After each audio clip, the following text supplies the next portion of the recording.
Hey guys, welcome back to the Blade Bloodhound. Tonight we're going to talk about a knife that I do not know. So I'm hoping one of you maybe knows something about it, can tell me. I had purchased some knives from someone, and he had a lot of high-end switchblades. He had some Protex, some Benchmades. I'm trying to think what else I bought. I bought a lot of stuff from him. Anyway, this knife was in the batch, and it had no maker's mark. I couldn't figure out who made it or anything about it, but what I did was I tried to research it and could not come up with anything. So I'm going to show it to y'all tonight, and hopefully one of you guys will know it is a good finish. I mean, the knife is in good shape. I mean, it's built well, so I'm thinking that it's got to be something. Hopefully one of you guys will know. Let's talk about this knife. All right, guys, so this knife I know nothing about. I have done Google Lens searches. I looked all over the place, could not find anything about it. Like I was saying earlier, the guy that I'd bought a bunch of knives from had a bunch of nice knives. He had some high-end knives, and I had bought them, and this one was in the bunch. He knew nothing about it. I knew nothing about it. So I said, heck, let's just put it in the old collection and see what happens. But anyway, I'm gonna zoom in a little bit and let's talk about what we can see here. So you can tell it has a button here, which is recessed. Well, it's not really recessed, but it's kind of flush. You've got to really give it some push to get it to pop out. And I'll show you that in a minute. And it's got good hardware on it, but it's aluminum. The handle is an aluminum, and it has these little arrow lines, which takes away from the weight. It's got a little jimping here on the top, some jimping on the back.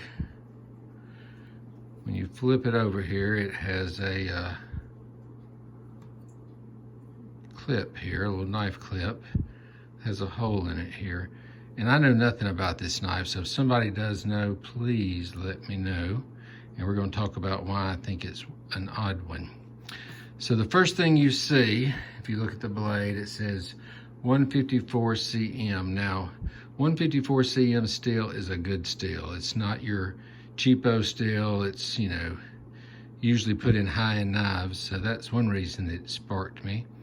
But the weirdest thing to me, or I thought it was odd, is the fact that it has a nail pull here. If you go to pull it, it doesn't pull out. It's got a nail nick there like you would, you know, use your finger. And so I don't know if it's one somebody modified, or if maybe, you know, it used to be illegal to carry a switchblade. So maybe it was there so that somebody could say, oh, that's not a switchblade, and they could easily put their finger there and pull it out like this.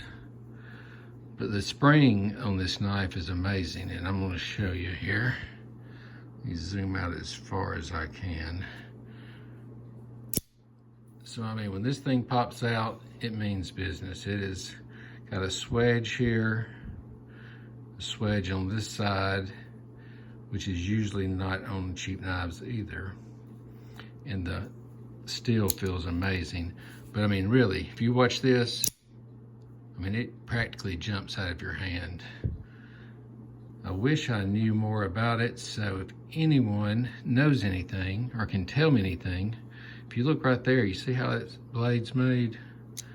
Here, I'm gonna see if so the blade actually is made pretty neat. It catches in there. It's kind of like a hook on it. And when you put it in, it locks up good. You're not gonna pull it out. And you're not gonna accidentally hit this one. I mean, when you press this button, it's not a easy trigger pull, let's put it that way. You actually have to give it some force, and when you do, it jumps. So when I saw this, I thought, wow, that has got to be something, and I'll figure it out when I get home. I did Google Lens search, did every search I could come up with, and could not come up with anything. The weird thing though, the finger pull, that really threw me off for the nail nick here. So it kind of makes me think this was a knife that they wanted you to think it was not an automatic. Maybe it was during the time when you couldn't have an automatic knife, and they were like, well, heck, we'll put a nail nick there, and then if somebody gets pulled over or somebody looks at it, they can just, you know, press the button lightly and open it like they were opening it up and saying, yeah, it's a normal knife, because you can barely see that I'm even touching anything. But if you were in an issue or had a issue and wanted something fast, you're not playing around with this one. Anyway, like I said, if anyone knows anything about it, please comment. Let me know what you think, and I'll be looking forward to reading your comments. As always, like, subscribe, and come back for another video tomorrow.